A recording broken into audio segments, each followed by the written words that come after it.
ఏదైనా ఒక సంఘటన జరిగినప్పుడు దానికి సంబంధించినటువంటి అంతరాలు మూలాంతరాలను వెతికేటువంటి స్వభావం ఉన్న వ్యక్తిని.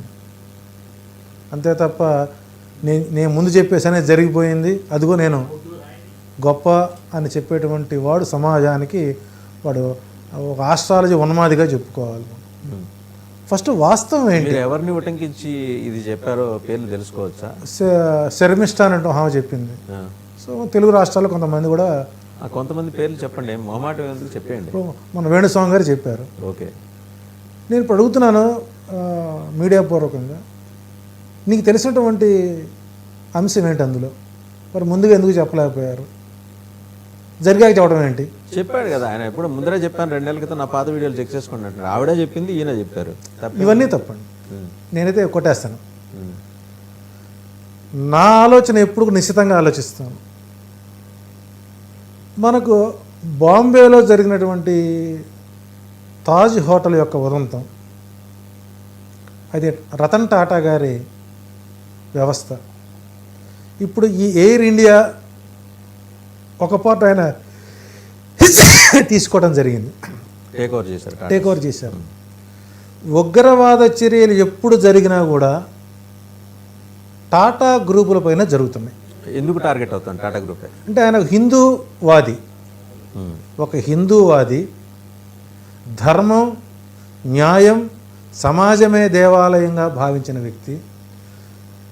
అటువంటి సంస్థలపైన దాడి చేయడం, వాళ్ళ ఆ సంస్థపై దాడి చేయడానికి సస్పెక్ట్ టెర్రర్ యాంగిల్ అండి 100% అనుకుంటున్నానండి. అనుకోవటం కాదు, మీరు నిశ్చితంగా అయి ఉంటుంది.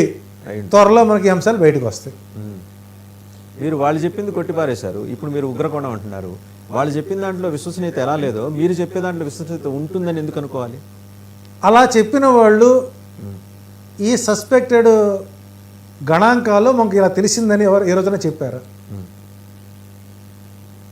ప్రకృతిలో అనేక రకాల మార్పులు జరుగుతాయి.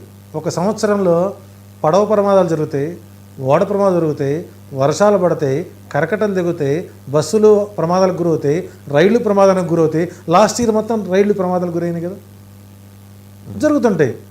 ఒక ముక్కలో ఇన్ని జరుగుతాయి ఈ సంవత్సరం అంటే ఒక గోడ మీద రాయేసినట్టేగా. వాళ్ళు అనేది ఏంటంటే శర్మిష్ఠ గారు అన్నది కానీ మరి వేణుస్వామి గారు నేను చూడలేదు. శర్మిష్ఠ గారు అన్నది వీడియో కూడా sir, she has specifically mention that a major air crash is going to take place or happen అని ఆవిడ చెప్పారు.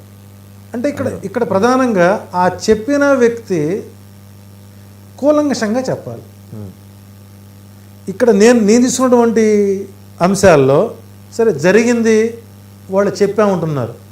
నిన్నటి రోజున కూడా ఒక ఫ్లైట్ టేక్ ఆఫ్ అయ్యే సమయం ఇబ్బంది వస్తే సిబ్బంది దించేశారు. అదన వార్త వచ్చిందా మనకు? ఇక్కడ జూన్ 12వ తేదీ అహ్మదాబాద్ విమాన ప్రమాదం మనకు తెలిసింది.